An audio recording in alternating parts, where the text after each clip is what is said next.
Good morning, students. Welcome back to the second part of Science, chapter number 6, Parts of a Plant. Today we are going to learn about the stem and the leaf of a plant. So let us begin the discussion with the function of the stem of a plant. Different plants have different kinds of stems. But most stems do these things. They support leaves, flowers, and fruits. They carry water and nutrients from the root upwards and food from the leaves to various parts of the plant.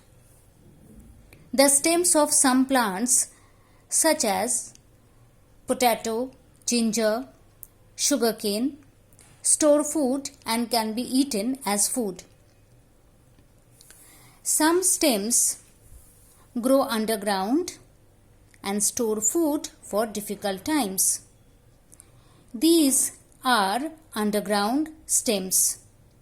New plants grow from these stems. Some other examples are onion, garlic, etc.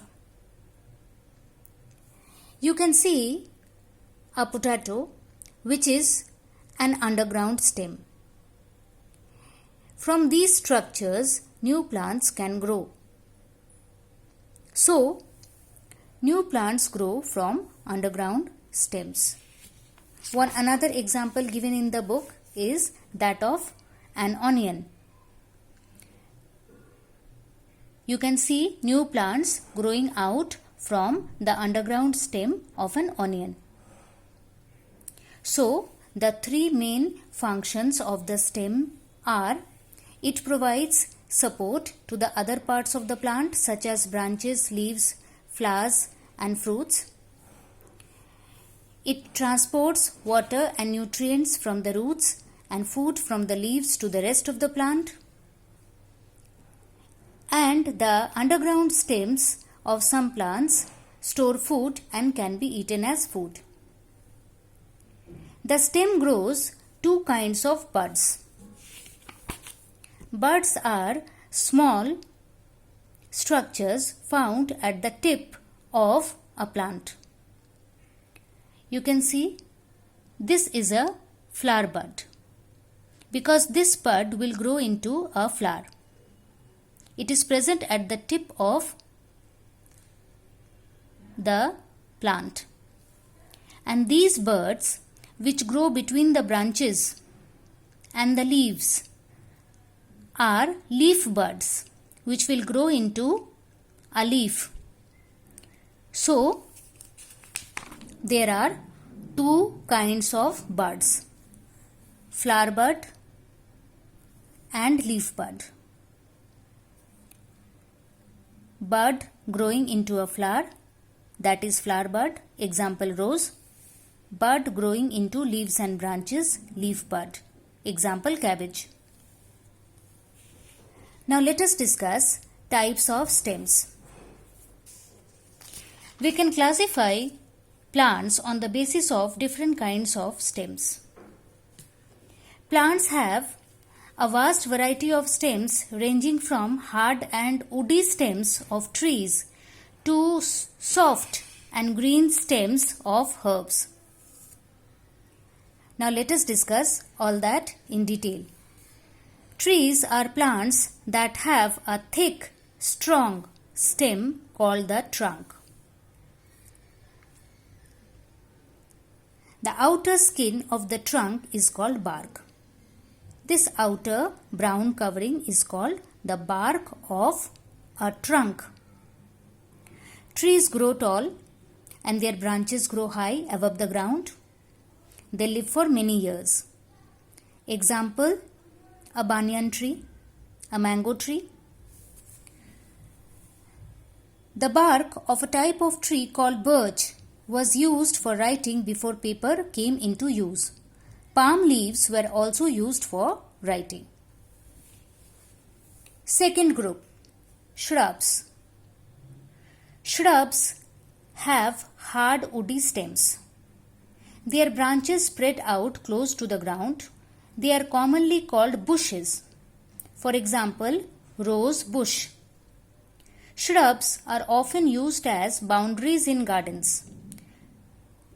China rose, jasmine, crepe jasmine, also known as chandni, and tulsi are common shrubs. Next group, herbs. Herbs have soft, usually green stems. Most garden and crop plants are herbs. Many herbs such as sunflower, pansy, marigold and balsam live for just one season. Others such as canna, lilies and tuberose, also known as rajnigandha, live for many years. Last group, climbers and creepers. Climbers and creepers have weak stems, so they cannot stand straight. They need support. Climbers climb up walls, pillars, etc. Example, bean, pea, ivy and money plant are climbers. Creepers, on the other hand, grow along the ground. Example, pumpkin, watermelon, etc.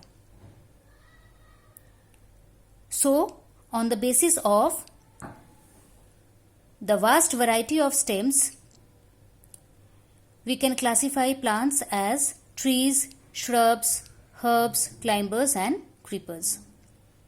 Now let us discuss about the leaf of a plant. Leaves are generally green. The green color helps leaves trap the energy of sunlight to make food. Leaves are the kitchen of a plant. Just as we mix raw vegetables, oil, salt, spices, water and cook food, in the same way the plants mix water and carbon dioxide to make food. Water comes from the root, while carbon dioxide enters through pores in the leaves. These pores are very small in size and are located under the surface of the leaves. We can write this simply as carbon dioxide plus water. The green color of a leaf traps sunlight and all this combine to prepare food for the plant. So the plant makes water and carbon dioxide to make its food. As you have learnt already, the pores on the leaves help plants take in and give out air. Let us see what happens if we block the pores. For this you can do this activity at home. Place a potted plant in the sun. Cover both sides of its leaves with Vaseline, that is the petroleum jelly. The Vaseline will block the pores on the leaves. Water the plant daily and watch it for a couple of days. Now what will happen? The plant will die soon because it will not get any air. The Vaseline will block the pores. As a result, the carbon dioxide cannot enter the leaf, and carbon dioxide is necessary for the plant to prepare its food. Without food, the plant will die. Now children, let us discuss the types of leaves. First, see the different kinds of leaves, their shapes, their sizes, even their colors. All are different.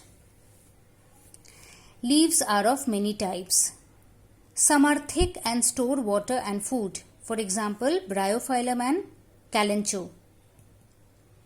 Some are smooth like pan or beetle, while some are rough like pumpkin. Some are circular like water lily. This is almost circular, see? Some thin and long like bamboo, and some have a strange shape like people. You can also see the shape of a people leaf more clearly here. See, very strange. Some have smooth edges like banyan, while others have wavy or toothed edges like China rose. Toothed edges means teeth-like. See the edges here. Okay. Now, here one more activity for you all. Collect leaves of different shapes from a garden or park. Do not pluck more than one leaf from a plant. Always ask the gardener or owner before plucking leaves. Place the leaves between newspapers and place something heavy on top.